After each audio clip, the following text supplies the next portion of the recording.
2024-এ গোটা 2024 সালটায় আমি একটা বিয়ে বাড়ির নেমন্তন্ন পাইনি, এবং এটা প্রচণ্ড সত্যি কথা। আমার মিউজিশিয়ানসরা এক এক দিনে 2-3টে করে খেয়েছে। মানে আমি যদি খুব চলতি ভাষায় বলি, সকালে বেরিয়েছে, বিকেলে সন্ধ্যে রাত্রিবেলা ফিরেছে, এরকমভাবে খেয়েছে। এবং তারা জানে কিন্তু যে আমি নেমন্তন্নটা পাইনি। কাটা ঘায়ে নুনের ছিটা কীরকম, ফোন করে আজকে মাটনটা যা ছিল না রে, আজকে চিকেনটা আর কবিরাজিটা ভাবতেই পারছিস না বৌসাদি। এগুলো অত্যন্ত অসভ্য টাইপ কথাবার্তা।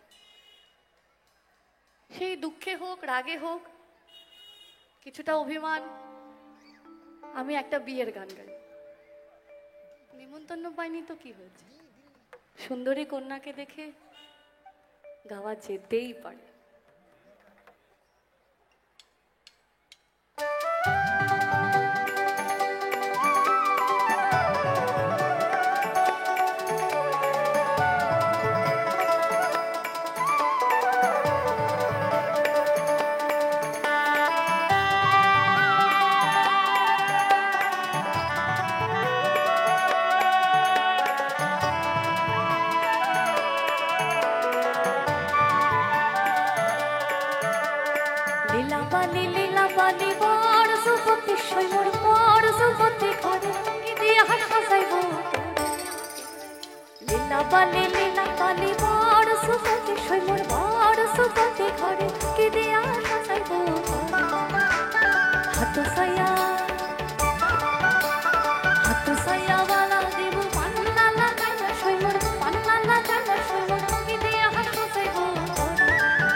সুন্দরী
কন্যা সাজবে